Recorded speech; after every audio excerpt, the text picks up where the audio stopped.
here it's asking us to solve for the height of the flagpole. Okay. So Jeremy stands so that his shadow and the shadow cast by the flagpole end at the same point.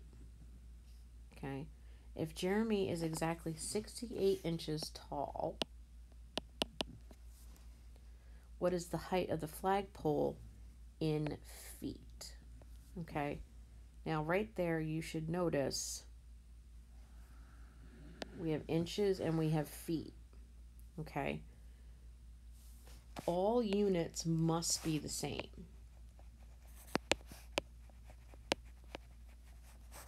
Okay. You can't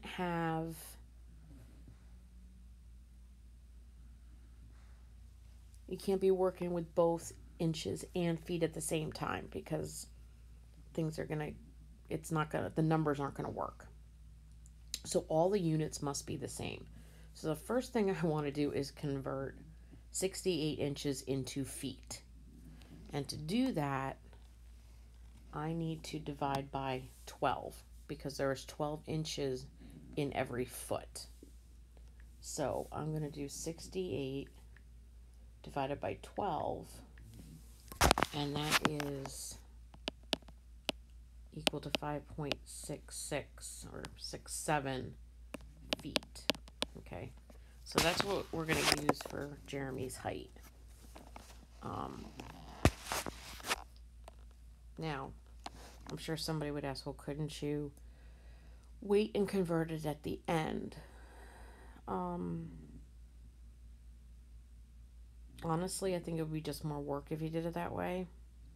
This way, if you have all of your measurements in the same unit, even before you start, it's going to reduce the amount of mistakes that you could possibly make. So I think that's the easiest. Now we can set up a proportion, okay, to solve for the height of the flagpole. Now, when we are matching up and setting up a proportion, okay, we have to make sure the correct corresponding sides match, okay? So,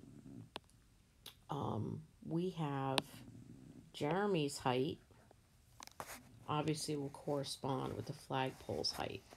So that's 5.66 feet to some amount of feet, the height of so the height of the flag, Jeremy's height corresponds with the flagpole's height. Now, because I started with Jeremy at the top, I'm gonna, his shadow needs to also be at the top. Okay. And then I can put underneath the length of the flagpole shadow. Now, do not fall into this trap, okay? The flagpole shadow is not 16 feet, okay? The flagpole shadow is the entire length, okay? So the red is the larger triangle, and Jeremy makes the smaller triangle, okay? So what we have to do is actually add the 8 feet of Jeremy's shadow plus the remaining 16 feet that's there, okay? Which would actually, so that's going to give me 24. Be careful and do not fall into that trap, okay? It's the entire base that is the length of the flagpole shadow. So if you use 16, the number's not going to come out right. So then from here, we can just cross multiply and solve. So I'm going to have 8x equal to 24 times 5.66. And I get 135.84. when I multiply 24 times 5.66, and then of course my last step is to divide both sides by 8, which is going to give me 16.98. Now, I'm sure some of you would be like, oh, well, can't we just round that to 17? And my answer is double check the question. Okay? It just, in this particular case, it says just feet. So it doesn't say anything about rounding. But keep in mind, on your MCAS exam, it may ask you to round the question to the nearest 10th or the nearest 100th.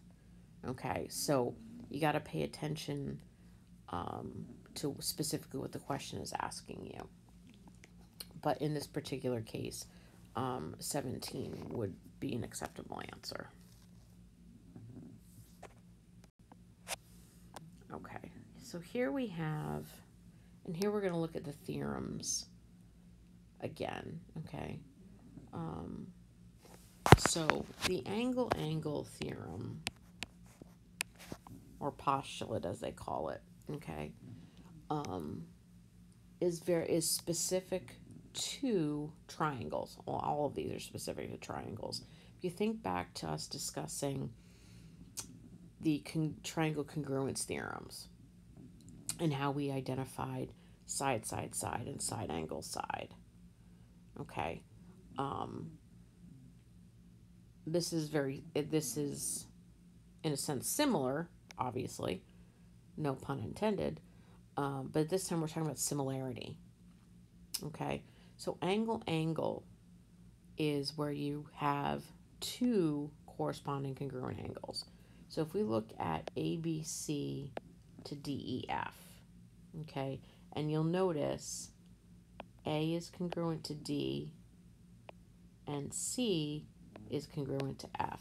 So yes, that's the picture we are given.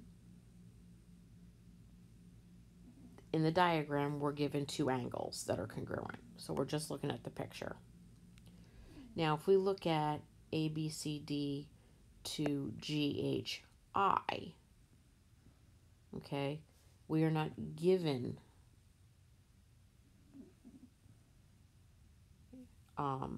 we're not told by the diagram that G and I are congruent to A and C. Okay. And we're only one angle is indicated. So in that case, let's take a look at we are given all three side lengths. Okay. So I can compare the ratios. So if I do ABC to GHI, okay, and I match up the side lengths. So 3 is to 6, 2 is to 4, and 3.5 is to 7. Now, if I reduce all of these fractions, they do reduce to 1/2, because 3.5 is half of 7. Okay, so all three sides have the same ratio or scale factor, so that is why this would be side, side, side. Okay. Two primary definitions for a similar figure. You have three congruent corresponding sides. Now, of course, you just said angle, angle, but you said three corresponding sides. That doesn't make any sense. That's because if we're looking at A, B, C, and D, E, F, we know A is congruent to D. We know we have C is congruent to F. Okay, with 180 degrees in a triangle, if two of your angles are congruent, the third one has to be congruent because there's only so many degrees to go around. Okay, so while they call it angle, angle, it really is angle, angle, angle. Again, it's a shortcut. It's stupid. I get it. Um, the other way to confirm if two triangles are similar, not given any angle measures, is to compare the side lengths like I did here. If the scale factor is the same for all three sides, then we know that the two triangles or two figures are similar because they all have the same scale factor. Okay. Let's see. Is triangle ABC similar to DEF? Explain your reasoning. Okay, well, you notice they both have a 53-degree angle, and if I compare 4 to 6 and 3 to 5,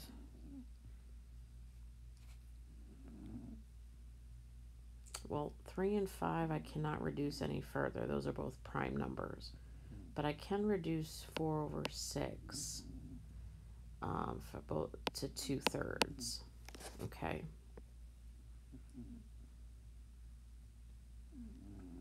So the scale factor is not the same. But it says that the triangles, oh no, it says is triangle ABC similar to DEF.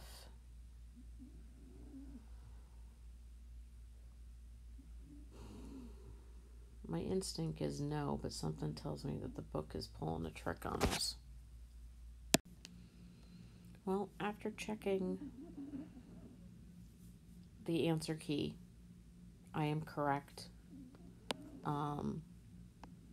These two figures could not be similar. There is such a thing as side angle side, okay, and it's demonstrated here. We have two side lengths in between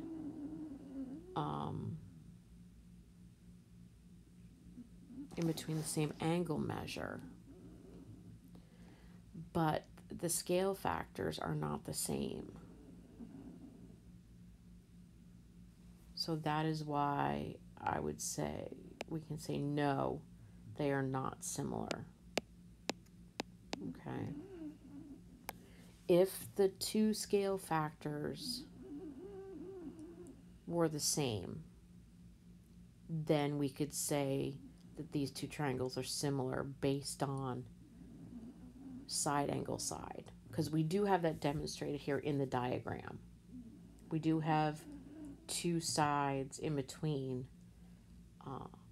a congruent angle, but again, those side lengths would have had to have had the same scale factor, and 2/3 does not equal 3/5.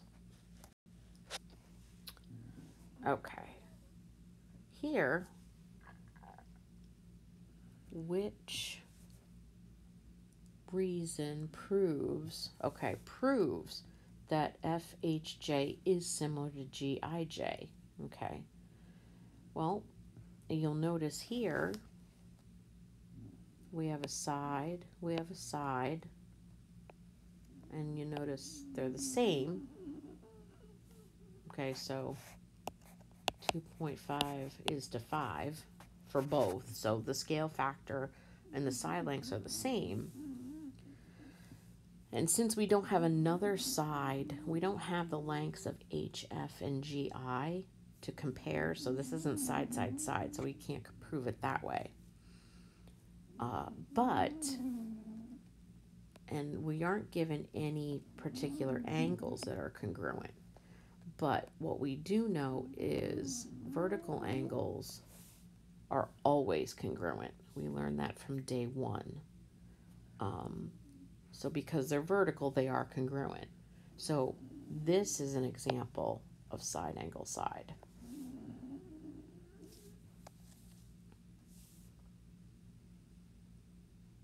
Okay, number 14. What is the length of HJ? Okay, so the easiest way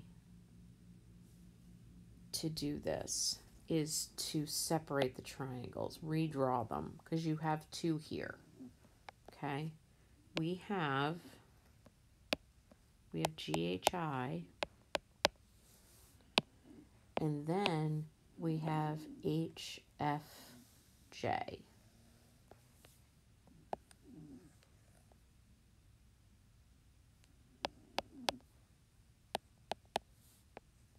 Okay. Now, GH is 2, HI is 3. Now, FH is the entire length. So that is actually, it has a length of 3, 2 plus 1. And we don't know what HJ is. So now that I've separated my triangles, I can set up my proportion. So 2 is to 3, this 2 and this 3 is equal to 3 over x. So when we cross multiply, I get 2x equals 9. Remember, cross multiply. Divide both sides by 2. And so x is 4.5 if my mental math is correct.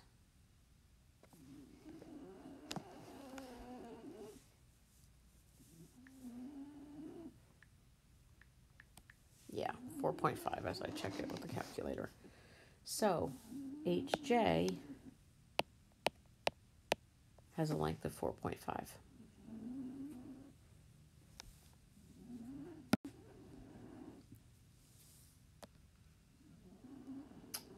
Now for this particular question, this should look similar.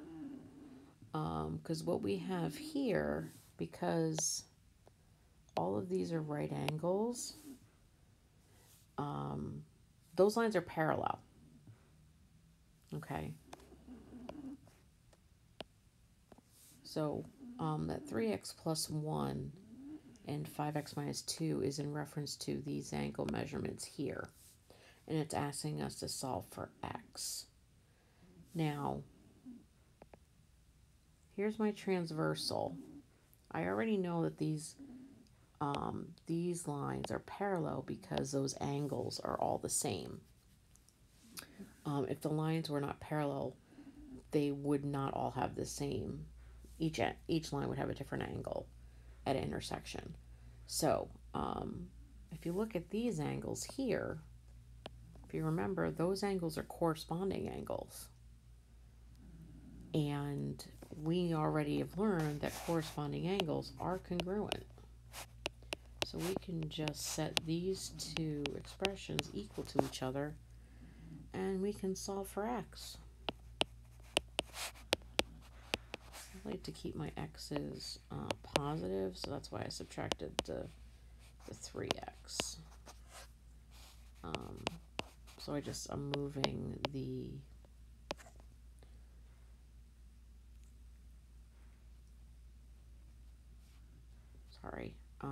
I moved the variables to the right and the numbers to the left. So that actually leaves me with 2x equals 3.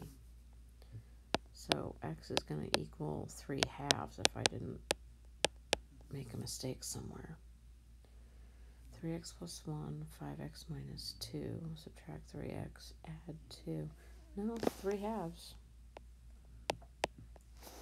Okay.